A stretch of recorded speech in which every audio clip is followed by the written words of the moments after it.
ازيكم عاملين ايه؟ النهارده هنقدم عندنا بيتزا. ده بالظبط عندي كيلو دقيق. هحط الخميره بتاعتي، خميره فوريه، واضيف عليها لبن بودر.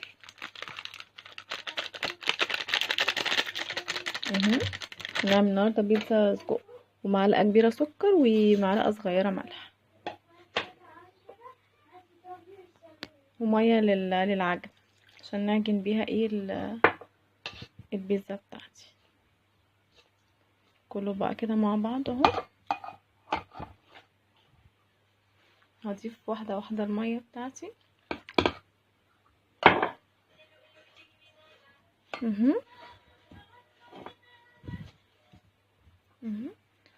هكتب لكم برضو من المقادير في صندوق الوصف بتاعتنا. ومعلقتين زيت.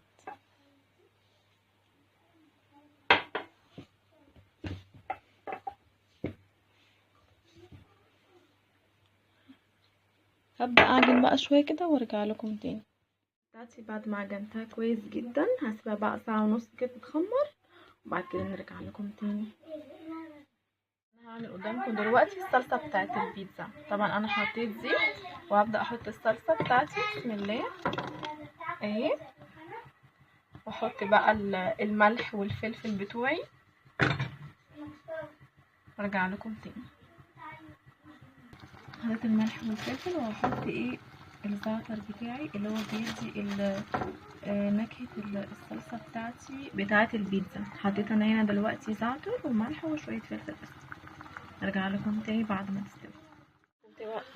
طبعا انا عندي هنا الصلصة بتاعة البيتزا على النار. طبعا انا هعمل بيتزا بالسجق. طبعا هحط السجق الكمية ده بالظبط. السجق اللي عندي ده نص كيلو سجق. هبدأ اشوحه كده واحط الاضافات بتاعتي عليه اهو.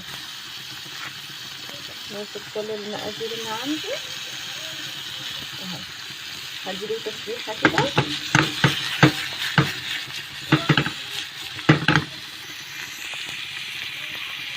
طبعا انا اديت السجق بتاعي التشويحه بتاعتي اهي. هبدأ بقى احط طماطم وفلفل كده اخضر مع بقيه التحابيش بتاعتي. طبعا احط توم باودر على السجق بتاعي هنا. يبقى انا ضفت توم باودر. طبعا انا هحط رشه ملح لان اصلا اوريدي السجق بيبقى اصلا الخلطه بتاعته مملحه، وانا هضيفها على البيتزا بتاعتي اهو. هقلب كل المكونات. احط بقى رشه بسيطه كده، رشه بسيطه ريحان تدي طعم كده وريحه حلوه ونكهه. يستوي. طبعا انا السجق ده هقطعه بعد ما يستوي كده، عشان طبعا انا مش هحط الصباع كده في البيتزا، يعني هقطعه بس بعد ما يستوي بالسكر. ارجع لكم تاني. طبعا انا العجينه خلاص اتخمرت. هبدا بقى اعملها زي ما انتم شايفين كده على قد الصينيه اللي عندي. انا عملتها شويه بالنشابه اهي. الصينيه بتاعتي هدهنها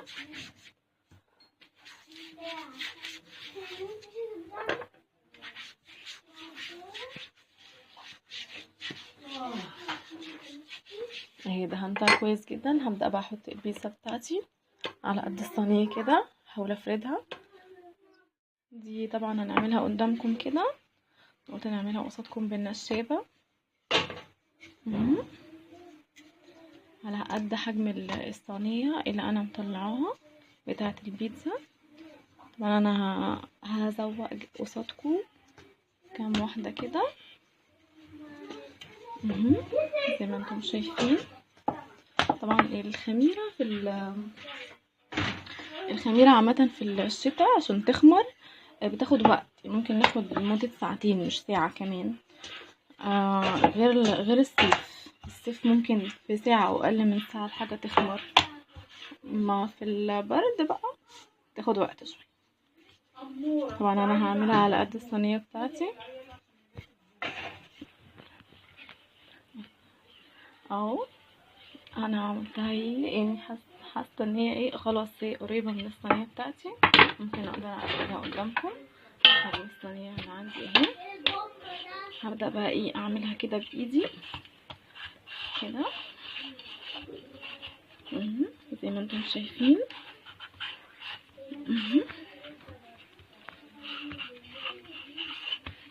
الدنيا خلاص بقت تمام معايا اهي وحلوة جدا.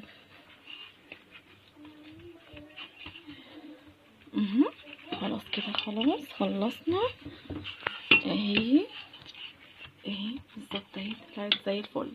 طبعا انا هعمل بقى ايه اول صينيه عملناها دي. انا اول صينيه عملتها اهي، هحاول برضو ايه نعملها كده ايه حجم الصينيه بتاعتي اهو.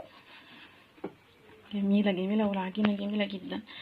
هبدا بقى ايه ازينها قصادكم البيتزا بتاعتي.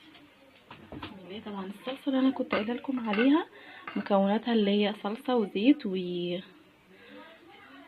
وزيت وزعتر، وانا حطيت ايه يعني رشه ريحان كده تديني برضو ايه الطعم بتاعي، تديني طعم حلو جدا على فكره اهي. بس طبعا وهكتب لكم برضو الحاجات في صندوق الوصف عشان ايه الدنيا تبقى تمام. خلاص اهو انا حطيت الصلصه بتاعتي تمام كده.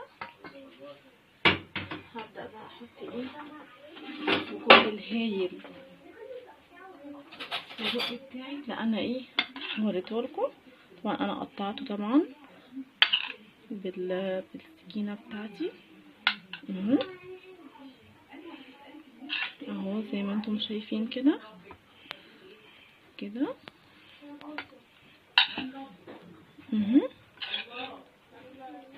اهو.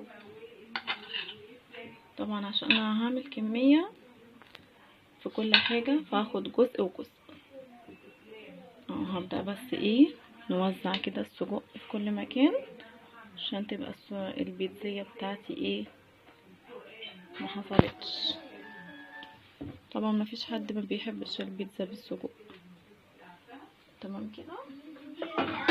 اللي حابب بقى يعملها بالمفروم بالتونه، اللي عنده مشروم برضو يحط.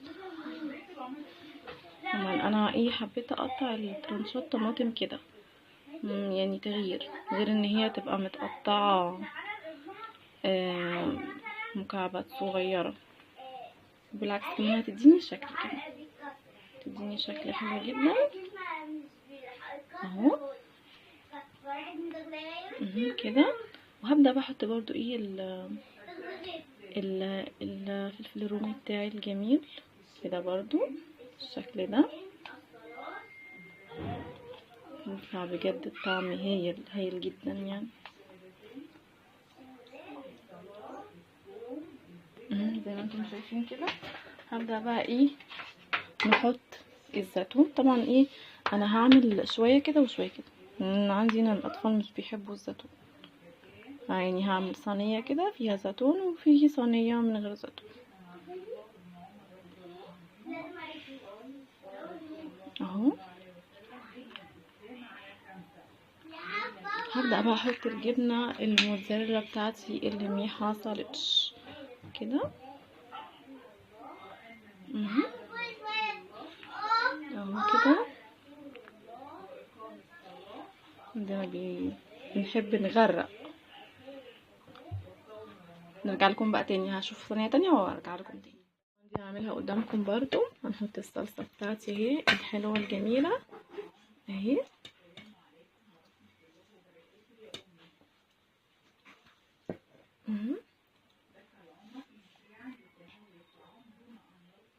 تمام كده. وهبدأ بقى ايه دي بقى ايه يعني هغير شوية شوية حاجات كده يعني. المرة دي هحط بقى بسطرمة تمام كده. نبدأ نحط بسطرمة كده نقطعها صغنطوطة خالص اهي ونوزعها كلها في النص وفي الجوانب بتاعتي اهي. برضو هتديني مذاق حلو جدا. البسطرمة عامة في البيتزا بتدي طعم هايل بجد. تمام كده نقطعت اهي بسطرمة تمام. هحط بقى جبنة رومي اهو كده. طبعا هنا عندنا اعداء الجبنة الرومي مش بيحبوها خالص، احنا بنحبها تمام كده. هبدأ احط بقى طماطم بتاعتي الجميلة طرنشات كده برضو اهو اهو تمام كده. خلاص. بعد كده بقى هحط الزيتون، احط الزيتون اي زيتون بقى، زيتون مخلي اللي هو الاسود او الاخضر حسب الرغبه يعني اهو. وهحط طبعا فلفل رومي، طبعا ده لازم، ده اساس الفلفل الرومي ده في البيتزا، متحطش تحس ان في حاجه ناقصه اصلا، هما بيكملوا بعض. وهحط بقى الجبنه الموتزاريلا بتاعتي الحلوه اهو كده كده.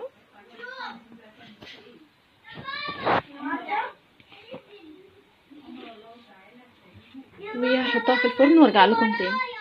البيتزا زي ما انتم شايفين اللي انا عملتها بالسجق، وواحده عملتها ببسطرمه والطماطم بس بتاعتنا وجبنه رومي، ودي عملناها بالسجق. طلعوا معايا هم طلعوا 4 ثواني بس، لسه الرابعه في الفرن.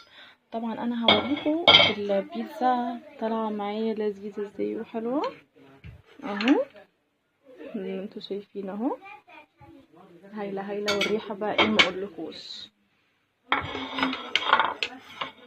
بجد. وبرضو اوريكم حته من البيتزا الكبيره في الصينيه الكبيره بتاعتي، هقطعها قدامكم دلوقتي اهو. بسم الله. اهي